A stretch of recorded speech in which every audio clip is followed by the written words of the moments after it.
This is Progressive Insider Presents, the Quick Report with Don Ford. I am Don Ford. Thank you for opening my video. If you are seeing this, it's probably not live, though if you jumped in here real fast, you might hear that and be like, what, this isn't live? And you're like, no, it is. But anyways, the point is that this is an AMA sort of talk at you strategy discussion where we talk about the movement and all kinds of other complicated things going on. We've been doing this for a couple years now, so we're just going to keep doing it. So you guys like my video, please give it a share, like Progressive Insider, like the Critical Report Facebook page, which I've done exactly 0 for. And we are going to get going here in 1 second. Got some interesting names jumping in here already. I cannot stress enough how important it is that everyone continue little COVID-19 as we jump in, get people in here. I cannot stress enough, it's now coming out in California that there should be, everyone should be wearing cloth masks. So if you're not wearing a cloth mask and you're going out and you're doing all this stuff, it's super, super irresponsible. So just keep that in mind. Please, please, please, to be responsible right now because it could really save lives. Also, I do want to say that if you are making a campaign, I cannot stress enough how every call we're doing is a solidarity call of some kind. Before you call and talk to someone about voting, you're calling to ask how they're doing. I put up a huge list of all different kinds of relief groups from all over the country because we're not trying to just elect a president, right? We're trying to also help people along the way. So it's really important that we keep that in mind, that we're trying to fight for someone we don't know or improve the quality of life for someone we'll never meet. The idea is that it doesn't just start with getting people to vote. We have to make sure they're taken care of. So I got some people in here, so let's get going. If you do like what I'm doing, by the way, I have to do the plug. It's the beginning of the month. We're all hurting. Donations are still a thing. So I am going to see if I can apply for the unemployment, which everyone, I also posted a thing about applying for the unemployment as a gig worker, and it's pretty freaking loose. So even if you don't qualify for unemployment, you could still qualify for that extra $600. So it's definitely worth going to, even if you hadn't been employed, or like for me, I'm self-employed because I do it like this, so it's all covered that way. So let's talk about the convention. The convention has moved. The convention moved from from July to August, and a lot of people are kind of scoffing at, August. I do think that by August we should be able to leave our houses. Am I sure we're going to have travel to a convention somewhere? I don't know. That's a little up in the air, and that's going to come down to state laws and all kinds of things that are going to happen. So the idea of whether or not there will be a physical convention is still very, very up in the air. But the convention being moved is giving us the best possible timeline. Now, this does a couple of interesting things. Number one of the big complaints that I had about them moving the convention up is we had a month less to fundraise. Even though fundraising is going to be like pulling teeth to get delegates there, we have an extra month for fundraising. That's number one. Number two, people have been asking me a lot, can they move the June 9th deadline? Now, I'm sure you've noticed, that the, someone just tried the gig option, by the way, going about the gig option thing, you have to click self-employed. There's a whole workaround. So, and if they don't have it up on their site yet, they will. Every state is handling it a little differently. So that's real. So back to the convention rules. So a lot of people are talking about the June 9th thing. And the June 9th thing is because if you've noticed, I proposed and everyone saw it. And it wasn't me, but everyone saw it was the best state in the rules. To move the elections to June 2nd. The reason June 2nd is a good date is because the June 9th deadline is not a deadline to actually hold the election. It's a deadline to give your initial delegate estimates to the DNC. They can change after that point still. They can change right after the convention, depending on how votes are certified. But that June 9th deadline is an initial process. So anyone that holds their primary or gives initial delegate numbers after June 9th risks having their delegates cut in half. And people go, Don, can't they change this rule? Well, that's a little complicated. Yes, theoretically you can change any rule, but I've spent several months explaining the superdelegate rule and talking about how hard it would be to change. Just for a quick breakdown, you have to have an emergency meeting of the rules and bylaws. It would have to meet digitally, which they can do that. They'd have to meet digitally and agree to reopen the rules. They would have to reopen the rules and change the one rule. No other rules, just that one rule. And see, the thing is, if they change any other rules, they could change the superdelegate rule, they could change the timing of the convention, they could change freaking anything at that point. And actually, there's a part of me that isn't afraid of them bringing back superdelegates this time around, and I'm going to get to that in a second, which is going to be the craziest turn of events that I think everyone is unprepared for.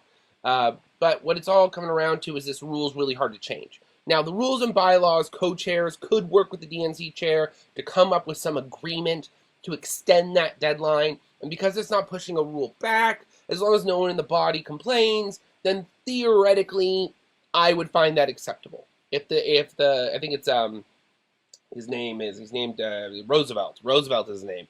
The guy in charge of these, longtime standing, is one of the, I think it's a descendant of the Roosevelts, as far as I understand it. But he's the co-chair of one of the co-chairs of the Rules and Bylaws Committee, and he released a statement working with Tom Perez that we were moving that date until or a month later because the convention is now moved. I would be okay with that. If they go back and they reopen the rules and they do all this process and they do all this stuff, we run the risk of it just becoming a total fucking nightmare. Technically, what I'm proposing is a little bit bending the rules. See, okay, I'll give you an example. Here's our problem as far as I understand it, and I might have this wrong, so I know the first part I'm going to say is right. The second part I'm still not sure about. I'll tell you the part I'm not sure about. So basically the way it comes down to is like this. The win number, right? The win number is not an actual number. It's an equation, and the equation is 50% of plus one of eligible delegates on each ballot, whatever that is, 50% plus one. So that number changes. So after New York, if New York is late and their delegates get cut in half, the win number goes down by half of the numbers they lost, right? Because there's only two people in the race and 50% plus one. So, well, the two people in the race doesn't matter. But it's 50% plus one. So that win number gets cut into basically, a quarter of the numbers, the total delegates available are cut off of the win number. So the win number is actually going to shrink. But the date for the June 9th date, I think is arbitrary. I don't think the June 9th date is associated to a greater equation. So, like, for example, when they move the date, it would automatically, like for registration deadlines, for example, in a primary, they're 30 days before, hypothetically, 30 days before the election.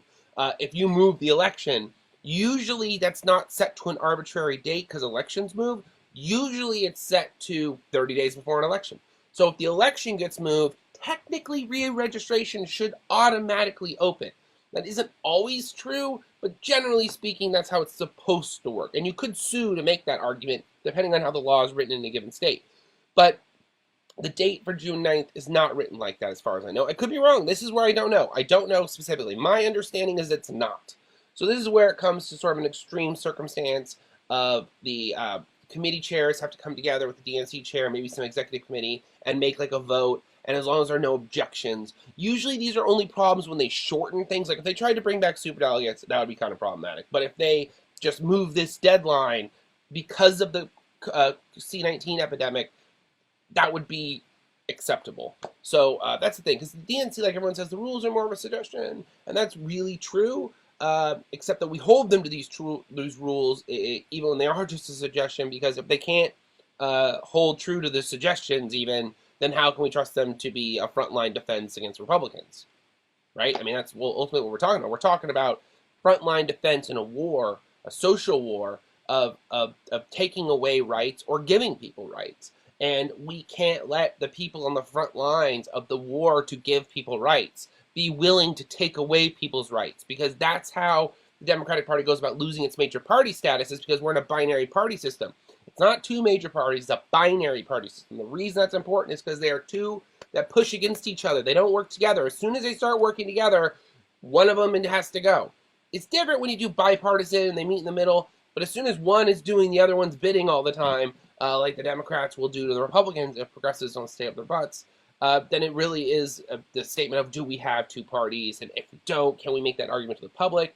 And depending on what the Democrats do handling their convention, they're making that point to the public. So that's why the 51 state party chairs, and I haven't cross-referenced to figure out which 6 didn't sign it. If anybody wants to do that, it's somewhere on my page from yesterday. I shared Raymond Buckley, the New Hampshire state party chair's post about it. And 51 state party chairs signed a document from, I think it's from Minnesota,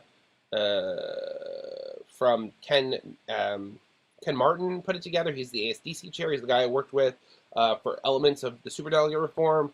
They came out with a piece saying how they supported that people should not be able to choose, should not have to choose between democracy and security or safety.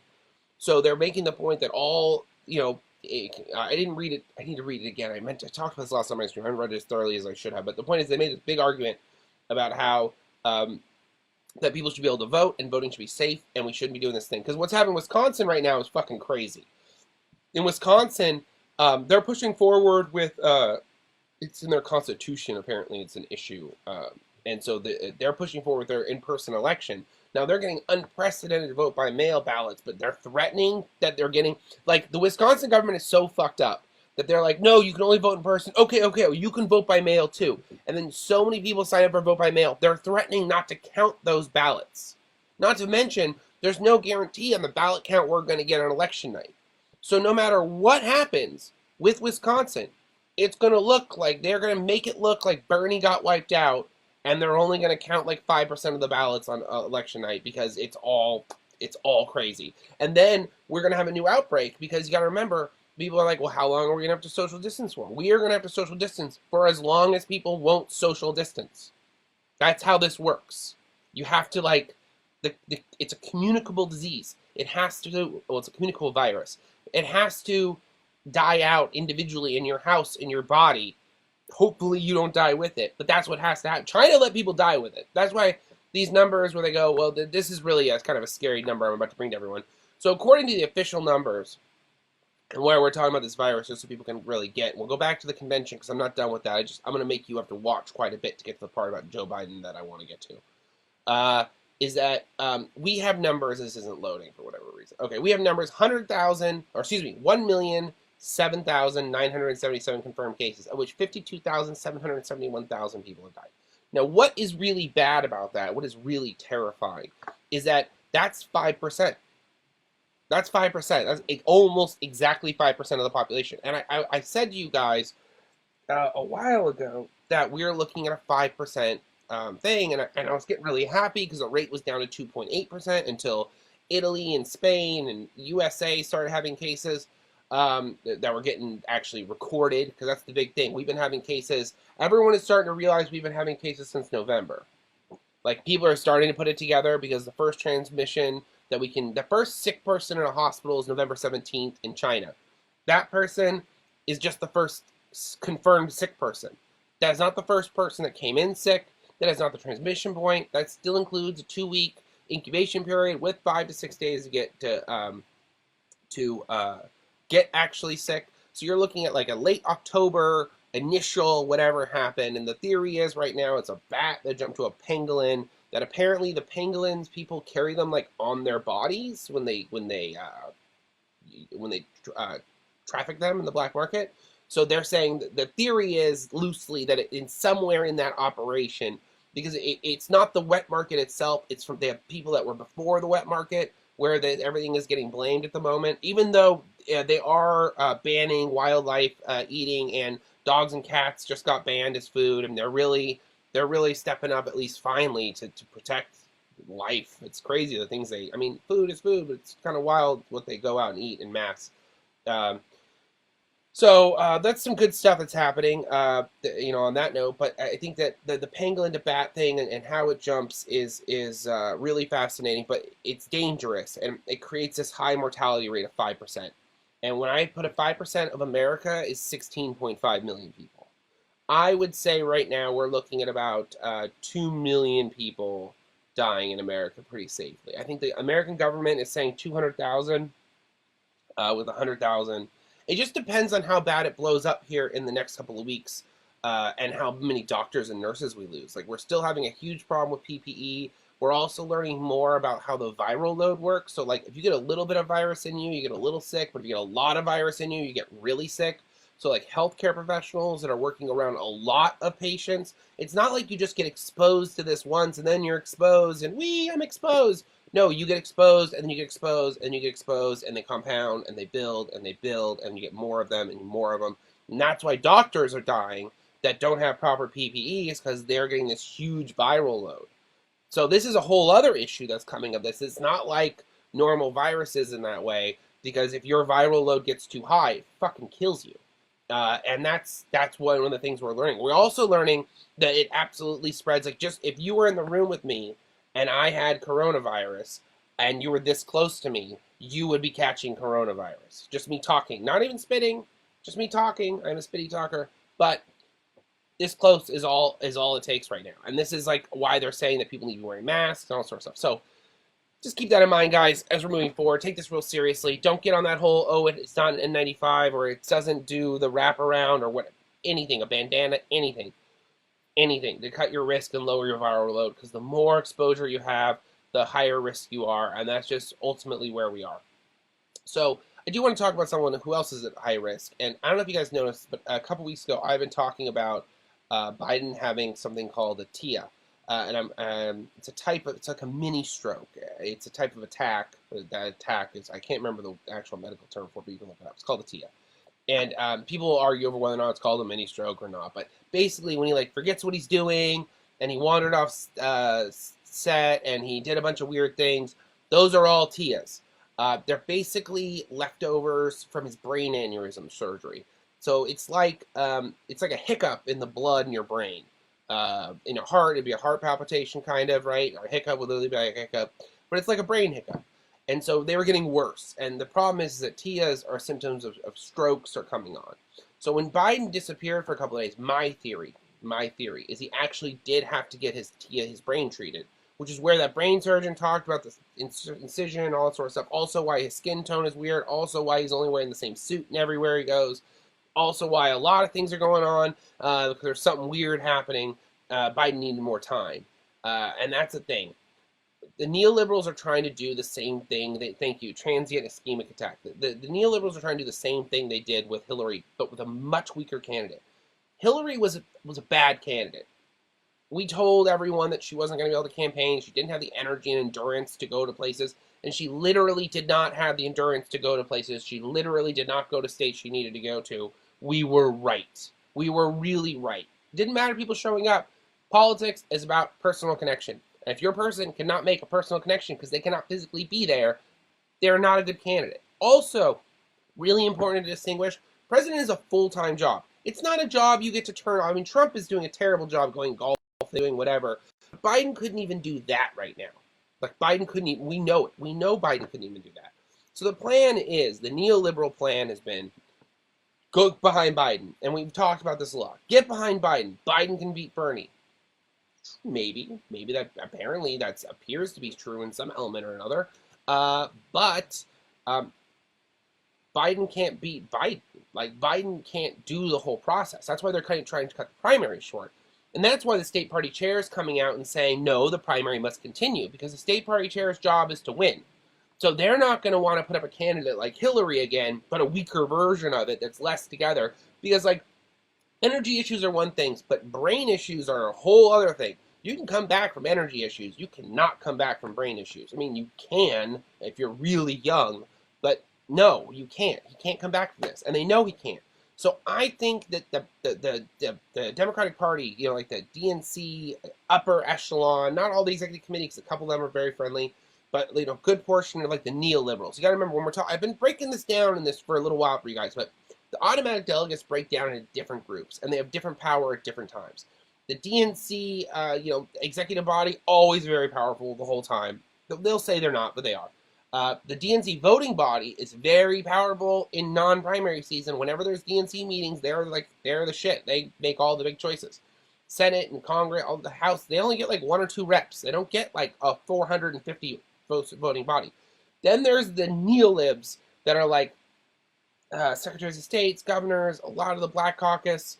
They're really bad. They just are. You can kill me for it later, but it's true.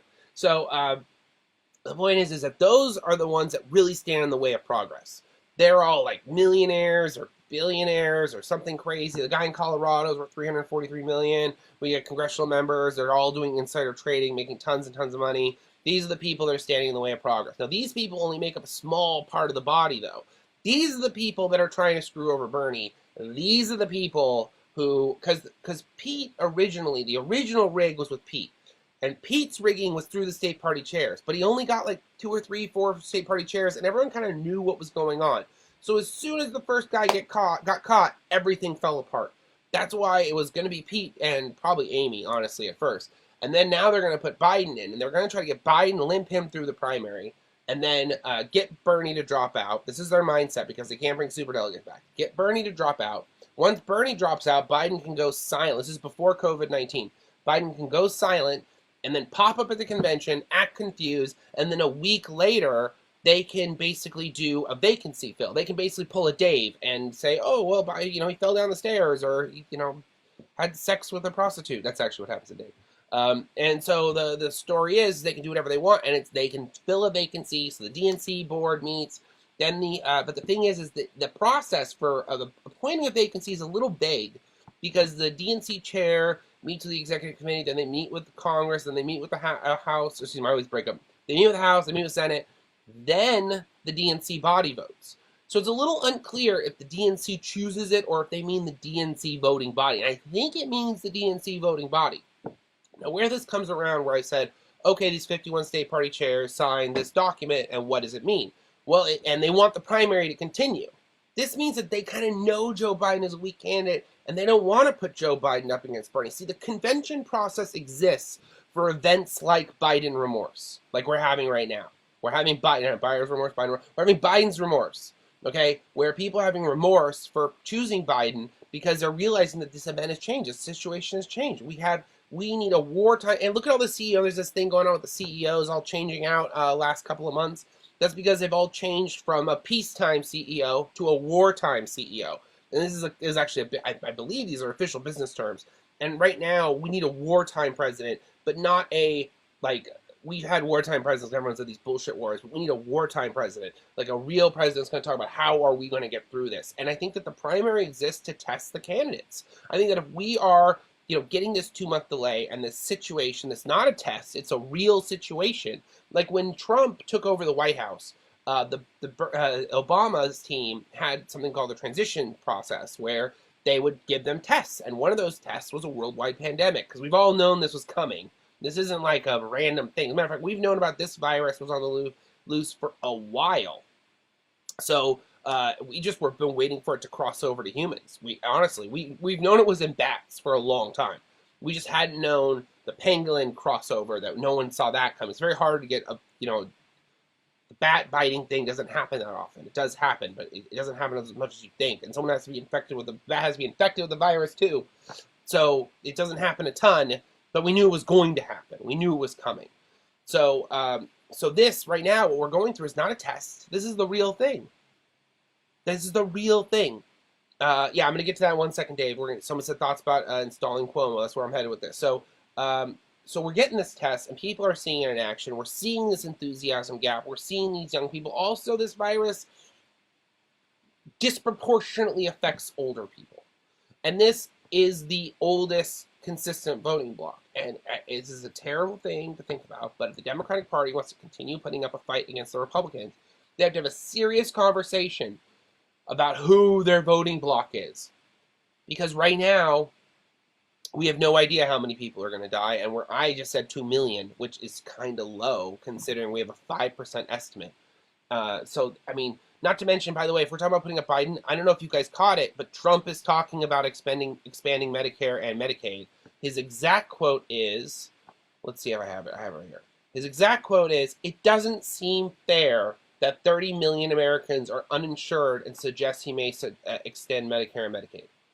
Like, if he extends Medicare and Medicaid and develops UBI, I don't know if Bernie could beat him. I'm not even joking. I don't know if anyone could beat him if he does this. Doesn't matter how improperly he handled it. If he has a good plan moving forward and just gives the people everything they want, it'll work. It'll so work because the requirements of what this virus is going to create is already the platform that many of us have been fighting for. So if we put Biden up against this, there is a 0% chance of beating Trump. Not to mention, he's not actually less conservative. Right now, Biden is the conservative candidate. If it's a 3, there are 3 people in this race right now: Bernie, Trump, and Biden. Biden is the most conservative one. No, it doesn't even matter what he says. Biden he says, can we trust anything he says? He will change his stance on a dime. He doesn't have a stance. He just lies. today or yesterday he got quoted as saying, what is it? I have it right here. I have 7 grandchildren and he has 9 grandchildren or whatever. He got the number of grandchildren wrong. Like, just everything is wrong. He's making up stories. He's telling people he's going to do things he's never had any intention of doing. He's lying about his past. He's acting like people don't have the internet. And that's another reason they need Bernie to drop out, is because people get on the freaking internet and look this stuff up. Everyone's at home right now. They can all take the time. This is like a neoliberal's worst nightmare. So Dave says, I've heard about them installing Cuomo. Thoughts? Okay, so number one, apparently when Jesse Jackson ran, and he got shut down by the weak candidate who no one even remembers their name, they were originally planning on trying to install Cuomo in a contested convention. Now, why this is a neurotic lunacy plan all around is that the voters will not accept a candidate who is not in the primary. The whole point of the primary is to build a candidate up, to prove that they could do it one long election. It's like a year and a half, back up to another 6-month election. So it's like a 2-year election process to become president, because you're saying you can do 8 years nonstop with very limited breaks.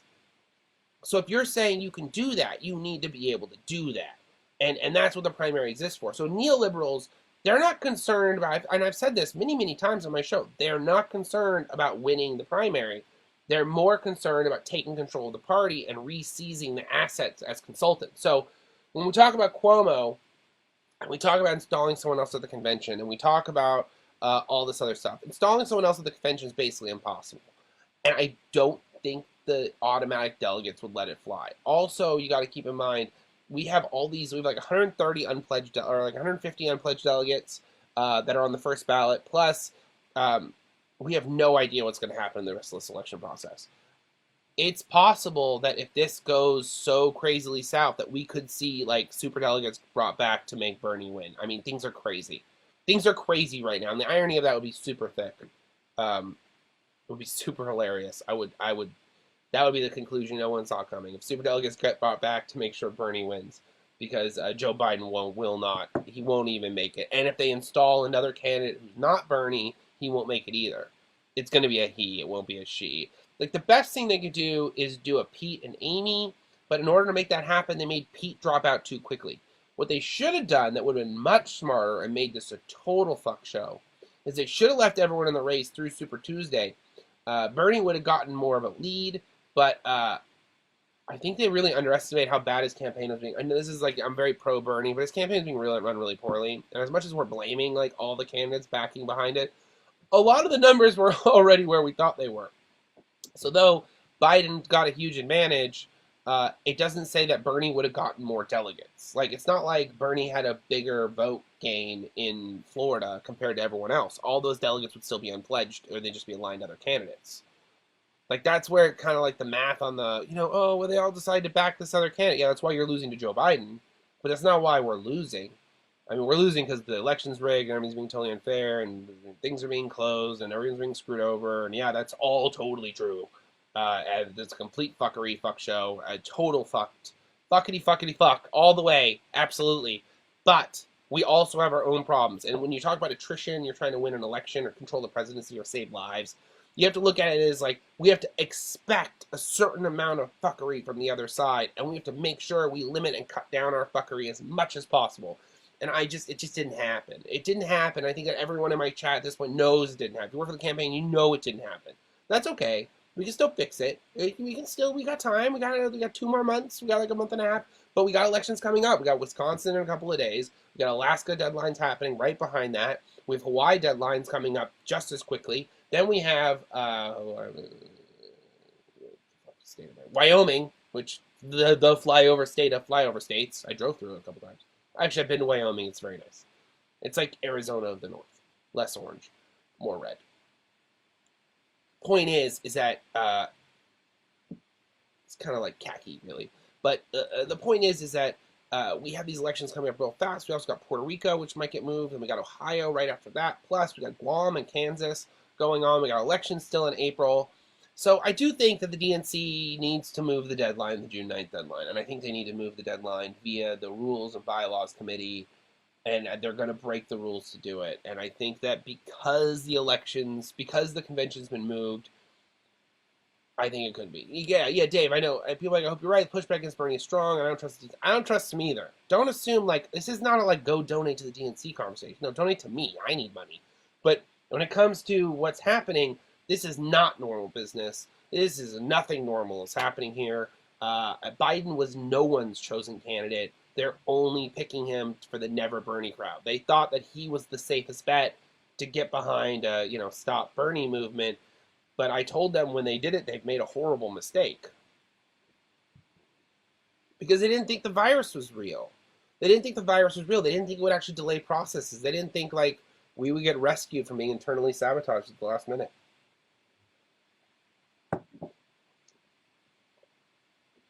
I don't know. I don't make the rules. Well, that one time, but no, a couple times. Okay, a bunch of times. Look, the point is we're going to make some new rules right now. We got to change some things. Things we got to change. This election date's got to shift. Excuse me, the deadline has to shift. The rest of the election date's got to move. Wisconsin, by the way, just on a random note, Wisconsin calling in the National Guard thing is pretty shocking because I really hope this actually, if anything in my video gets out, probably this is the most important thing. It's totally fucking shocking that Wisconsin would use its like last set of defenders. Because the National Guard, everyone is always like, oh, this means they're locking us down and our rights and blah, blah, blah. No. The National Guard exists to replace police, military, because they're their own military, but military can get sick too. We're seeing that happen. Police, military, other forms of enforcement, fire department, anything that you need to make your system function, the National Guard can fill one of those roles in some way. They're all trained for different stuff, and then if they get beyond that, the Army has to get called in. The Army has to get called in, and I think we changed the law about deploying American soldiers. We used to have a law against deploying American soldiers, but I think Obama got rid of it. And we were all like, hey. But right now, that might actually come in handy. And people are like, oh, martial law. Like, no. Everyone's getting sick. There's going to have to be like, it's only going to be as far as the rioting goes. If people approach this with compassion and we keep our social distancing, any type of martial law exists only for the ass clowns that won't social distance. Like my neighbor, still having people over. Pretty sure he sells drugs. But I'm just saying. Still having people over kind of regularly. It's kind of a thing. And it makes me crazy. Because they're, young and healthy-ish, so they're not going to show anything. So they're out talking to their neighbors, our neighbors who are not healthy and young, putting them at risk. And they just cannot fucking get that you can't go talk to people. You cannot go out and engage. You have to wear masks. You cannot have people in your house. You have to limit your viral load and others. It's going to be a long year. Well, I hope you didn't have any 2020 plans. Everyone's like, this is going to be the best year ever. On the bright side, a lot of people just got saved from their New Year's resolutions. 68, yeah. I interviewed, I'm still trying to get these interviews out, but we interviewed a woman who was a delegate in Michigan, and she was also in the 1968 riots outside the convention, and she pointed at her scar, I think it was right here, one side of her head, where she had actually had her skull cracked by a cop. So we owe a lot of people a lot of thanks for why Philly wasn't a total disaster, because we tried. Not we, but the movement people. I don't know if they're the movement. I think we're the movement. I think the movement's changed a lot. I think that before we used to have, the movement it's not just about people in the Democratic Party or trying to take over the Democratic Party. There is an inside-outside thing going on. I do want to point that out. I think it's about like the movement is the people who support each other's wins and lift each other up when we lose. I think the movement are those people, right? The movement are all the people that support each other, win or lose. Like the people that are trying to tear down AOC, saying how Bernie sold us out for the thing, for the stimulus bill, it doesn't go far enough. They're not part of the movement. They're something else. That's fine. They're welcome whenever they want. But I think the movement is about supporting each other and building each other up. I think that, at times even I have been on the wrong side of being overly aggressive with people, and it really gives you something to think about. But the big thing here, though, is that we talk about the movement and what it's doing and where it's going and what we're trying to accomplish. And I think that right now, I'm seeing some really fantastic work with changing the like, and it's grassroots initiative, which is always my favorite.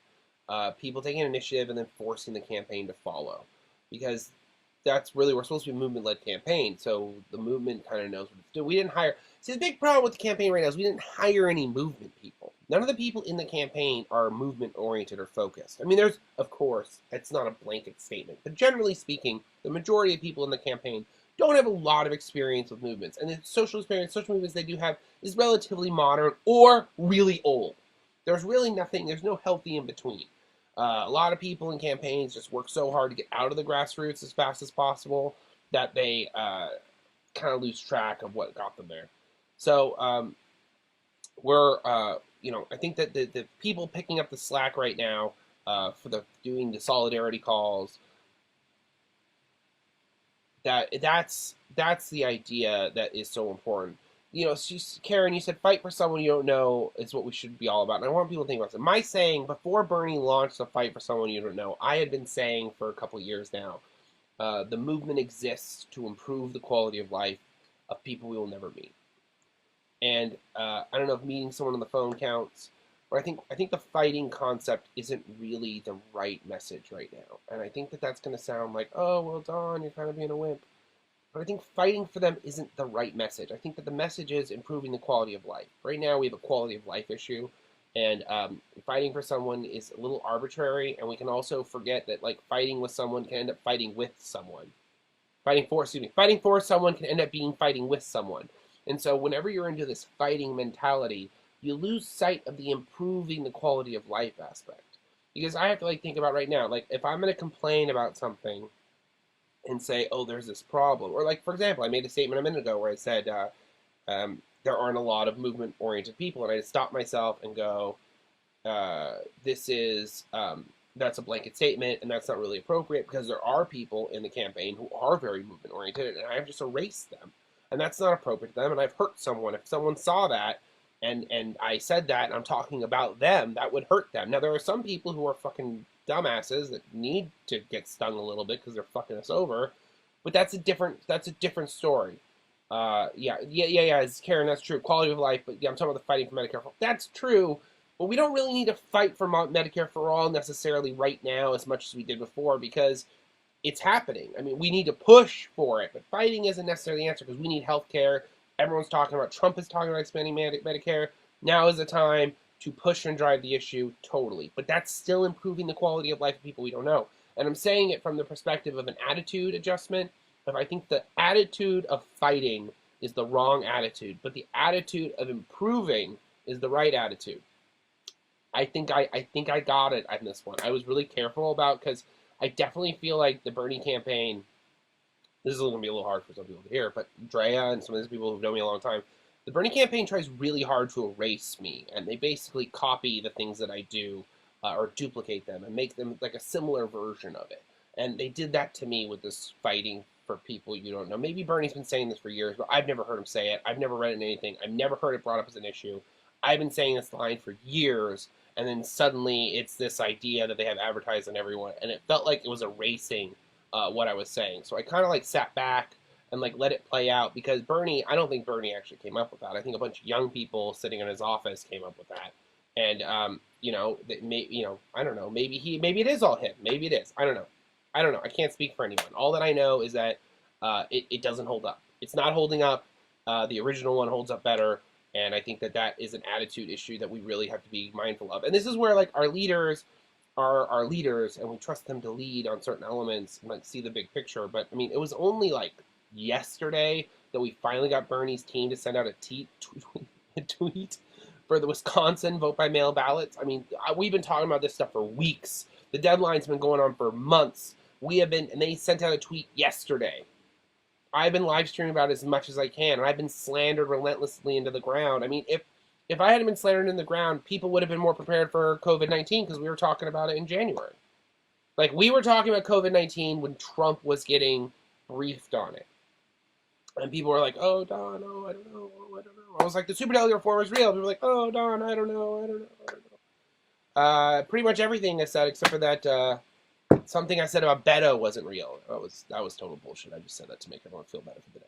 But other than that, everything has turned out to be real. So at this point, I'm just at this point of we really need to get on top of this slander issue inside the movement because we need to be working together, and we're limiting our ability to improve the quality of life of people that we don't know, or are limiting our ability to fight for strangers because we are cutting people out of conversations and driving them out of things because people are more interested in being famous than they are about being effective. And I think at this point, you know, if everyone's so afraid of like me having bigger ideas and them not being famous because of it, I have done a shit job with my good ideas trying to be famous. I'm just trying to have good ideas and try to keep this fucker moving. We are at risk of losing years of work. It will be nearly impossible to build ourselves back up right now. Everyone knows this. The neoliberals are pushing so hard to wipe us out. I mean, we had to basically freeze the entire convention process, which is still going to happen in some degree, just to stop the losses of our gains from last time, because the neoliberals are pushing so hard. So our really only hope is like this goes two ways. Either the party leadership steps in and the automatic delegates, which they're doing, by the way. It's not an if. This is already happening. They're already doing it. And they're my friends on Facebook. They see my posts. I'm friends with like 10 state party chairs. So it's not like they don't know what we're talking about or seeing the videos. We're going to need them to step in and set this right, because even like we can't even trust the legitimacy of these votes. Like if I had my way, and I might do this if we have a physical convention, but if we have a physical convention, I am going to go to the it's credentials, I believe. It's either credentials or it's one of the fucking three committees. Point is, you go to one of them and you do a challenge. And anyone that held elections in the middle of a pandemic should have their delegates cut in half.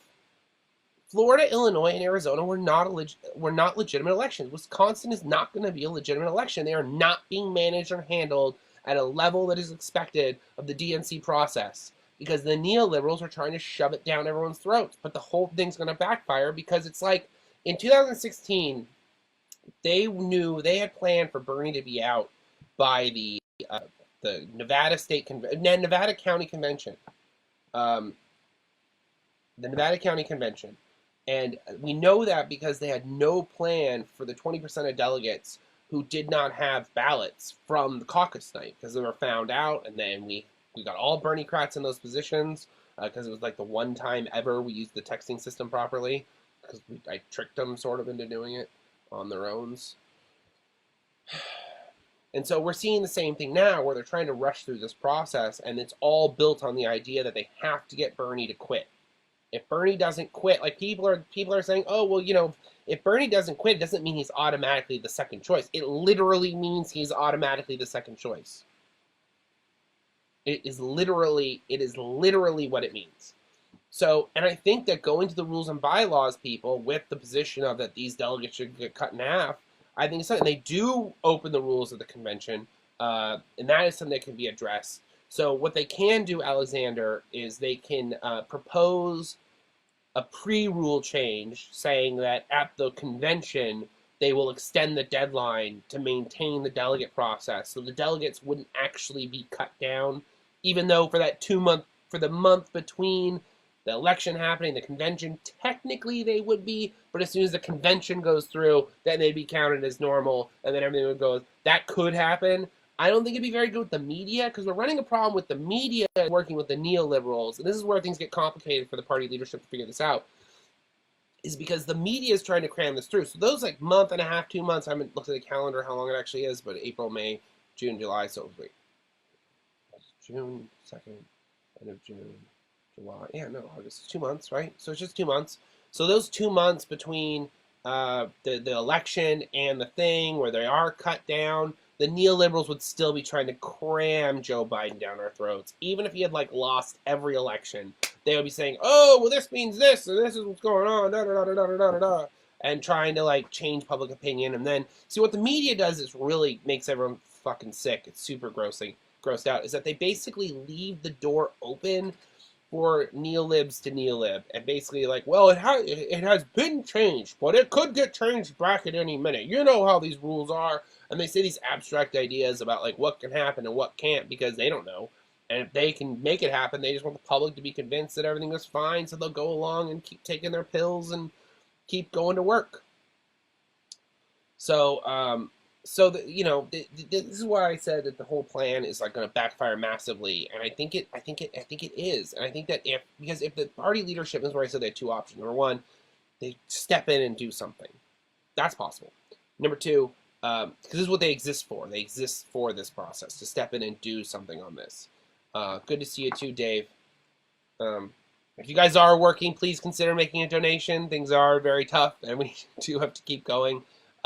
Just putting that out there, guys. Small donations, all through PayPal. It's all on the link. I know people are hard right now, and they don't have a lot of money, whatever. But I have to keep asking. I got to keep driving because it's a new month and a new thing and a new deadline. So, cannot express enough, though, how much they fucked up by picking Joe Biden and how much their whole plan is built on Bernie dropping out. So we should be looking into making a challenge of the credentials or whichever committee it is. It's credentials, bylaws, rules and bylaws, credentials, and the other one that I'm forgetting. It's only 3, Don. You'd think you'd get it.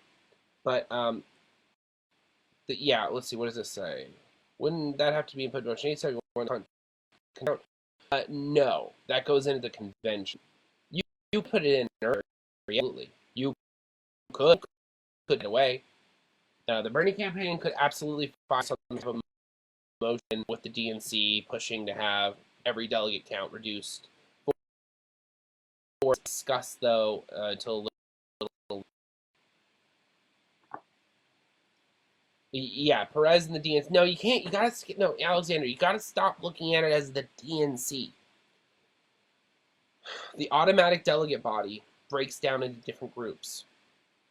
The DNC is actually the group that is probably going to end up more on our side when this is over. The automatic delegates that are not a part of the DNC, they're the people trying to fuck us over. They're secretaries of states, governors, members of Congress. They're a whole lot of trouble. They are the neoliberals, okay? When they say that Biden has 175 automatic delegates backed up behind him, those are those people. There's about 200 of them. They're very obnoxious. There's about 300 of them. There's 450 DNC voting body members. The DNC voting body members are also automatic delegates, but they are a different type of automatic delegates because they're voted in a different way. So inter-party elections are different than how your state elections and federal elections operate to elect the automatic delegates that are non-voting members. I'm sorry this is so confusing, but there's no terminology for it. I have to just sort of like relate these conceptually to each other, and then you guys can kind of get it. So it's like there's the voting body, there's the executive committee, which is also part of the voting body, and then there's the automatic delegates, and they only get represented in the voting body by one representative for the whole group. So it's like there's one guy for the Secretary of States, there's one guy for the governors, there's one, I think they get 2 or 3. I've seen the charts. I mean, I have a chart. I can take a peek at it and really get a look if you want if you actually want the real answer. But speaking of, as soon as I say, oh, I guess I could look it up, Jason Eno shows up. Thanks, Jason. So nice to see you. So yeah. So when it comes to the convention and what's happening, I don't think this hurts or helps. I think it just makes it different. I think it helps us. Oh, well, this is why it does really help us. It does really help us because. So we have a convention in August. So it's August, September, October, not even November, beginning of November we vote. So we have 2 months from the convention, which is tight, okay?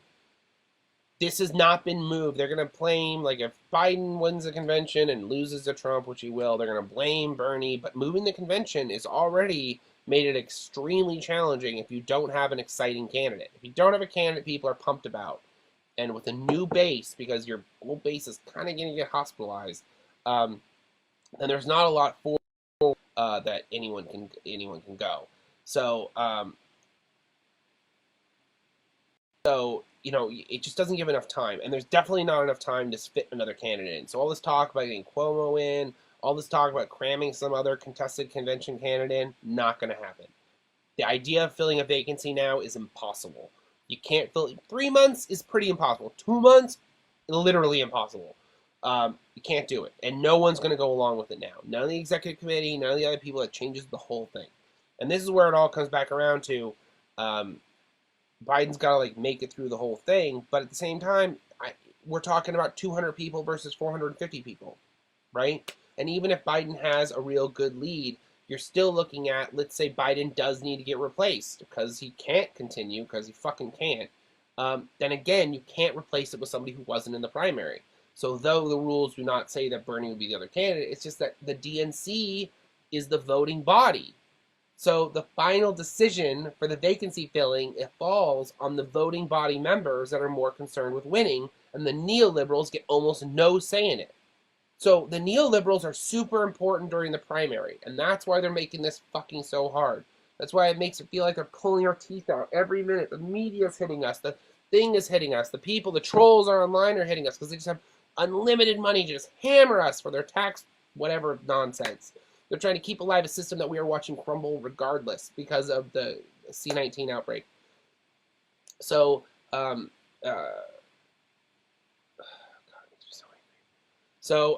they're like hammering this idea, but once it's over, once the primary is over, they have like no fucking power.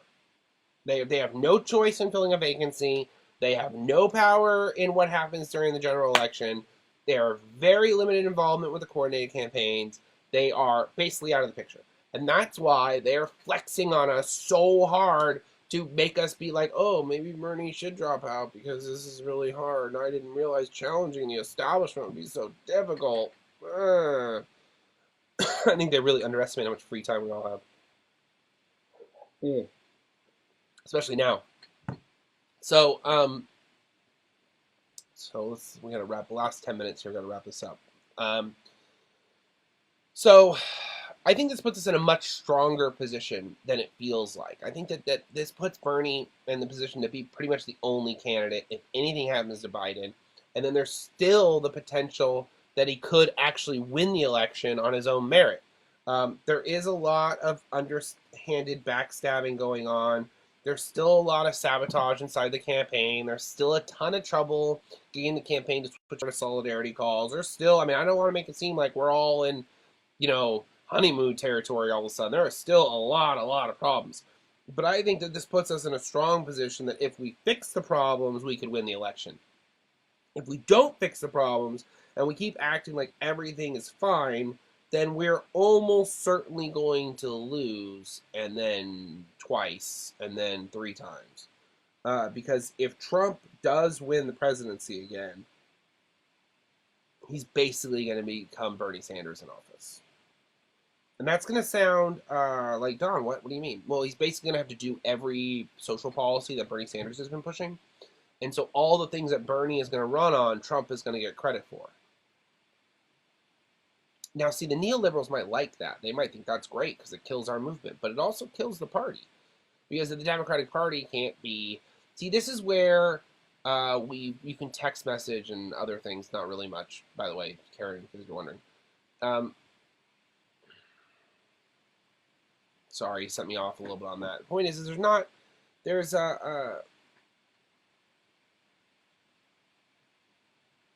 Trump basically stands to basically install. So the neoliberals are more interested in killing the movement than winning the general election. Trump will give them all the benefits that they want, and they don't give a shit about the environment anyways. So, whatever to them.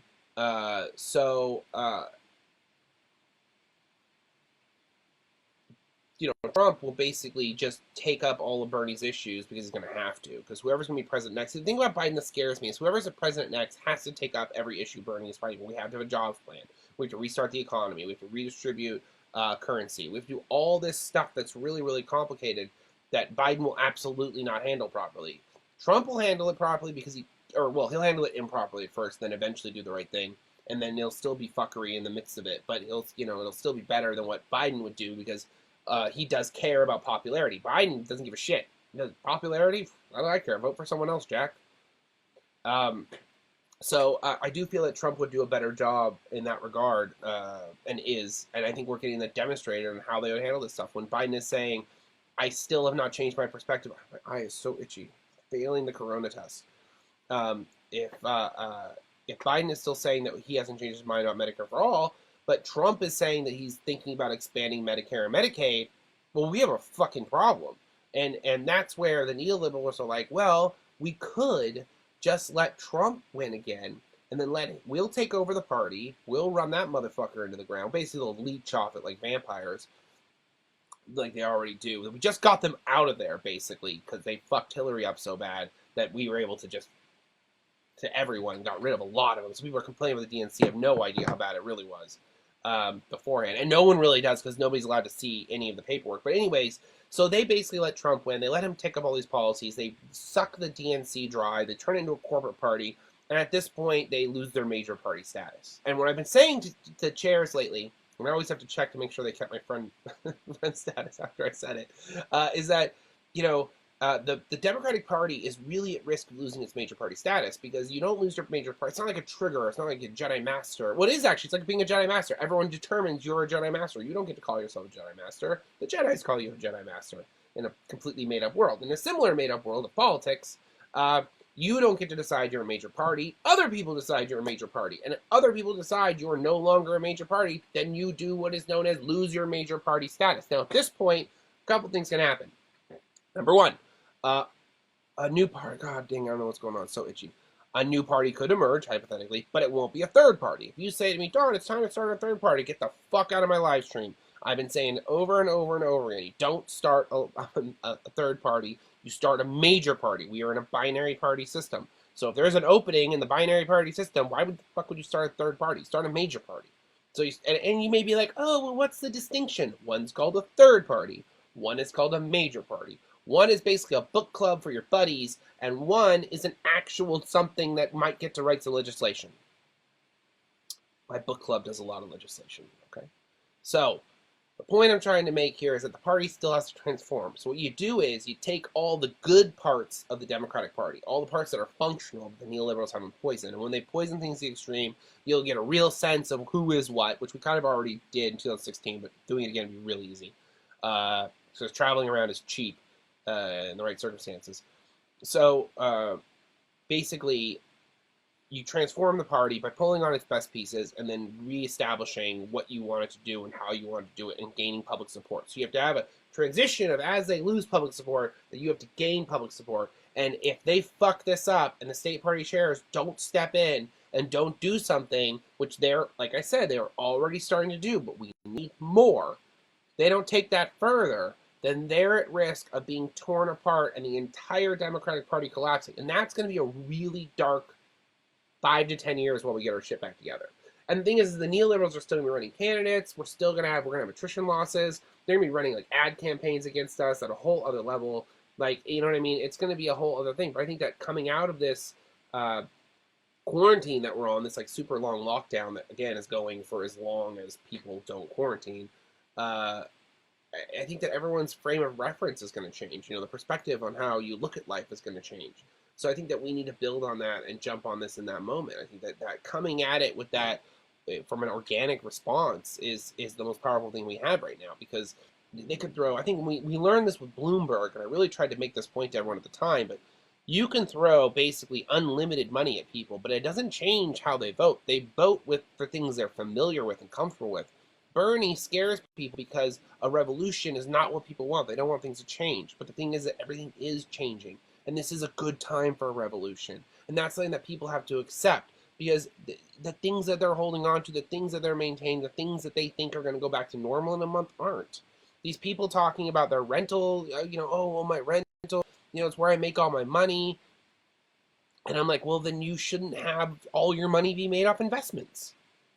A rental housing is an investment based on the idea that we are not at war dealing with a plague or some type of virus or any of these number of issues that threaten your investment risk, and this happens to be one of them.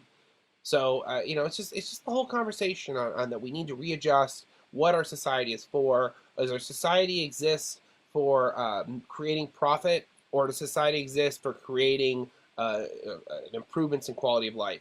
And I think that if we're going to call ourselves the richest nation in the world, which is a total hyperbolic statement in the first place because we just create money, is that everyone should have enough. Everyone should have more than enough. Like, there's no reason. The idea of scarcity is total bullshit. It's just late-stage capitalism where they're trying to charge as much as possible for something they pay as little as they can to make. That mentality shouldn't exist. Now, should people still be allowed to profit, create business, and make stuff and become millionaires? Absolutely. Should people become billionaires? No. I think you definitely have a cutoff at a certain thing. Should a corporation be allowed to be a billionaire? No. Also, I think that a corporation should be allowed to have $1 billion in assets in like physical property, but should a corporation be allowed to have $1 billion cash on hand? No, but I think they should have a year's worth of paying salaries for emergencies on hand. I think there should be some, amount of savings they should be able to have that doesn't have to be reinvested, so they're not a nonprofit. That's how I know the beanie's going on my hour. There should be something, but the way we've been doing it, the mode of putting this profits over people thing, it's done. It's over. Can you see how delicate the beanie thing is? Now I have to end my live stream. I can't get my beanie right.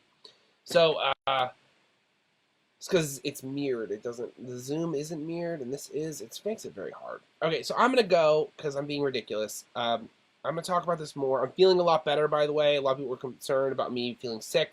I was sick. I don't know if it was COVID-19. I do know that I've had every symptom in a range. Like I feel like I've had multiple types of it. Like it feels like I've had. I had one type of COVID that was in my head. I had another type that was in my chest. I had another type that was in the other places we don't talk about, and they all felt a little different. So I cannot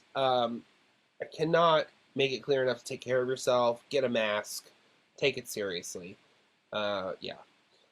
Jason Nina says rental properties or the stock market are fine as investments. Sometimes you win, sometimes you lose. Just accept the loss. I think that's really the truth. Is that you lose a 100-year pandemic is when you might lose in your rental agreements. So bummer. I feel bad, but not really. Because what about all the people who can't make investments? Like I don't have any money to invest. What is that like? Um, so on that note. Look, guys, if you like what I'm doing, you want me to keep doing it, you can either send the Critical Report a like, send Progressive Insider a like. We're going to have a bunch of Progressive Insider stuff coming out. We're doing a whole lineup. That's why I'm doing this show at 3 o'clock. We're doing a whole thing. More shows, more content, more people, more interviews, more stuff. Hopefully you'll like it. Definitely going to set up another COVID-19 thing soon. But please consider making a donation or becoming a Patreon donor. I know this is a really hard time, but it's a hard time. There's no other way to say it. It's a hard time for all of us. So I hope everyone stays cool, and I'll be back tomorrow. I'll be around.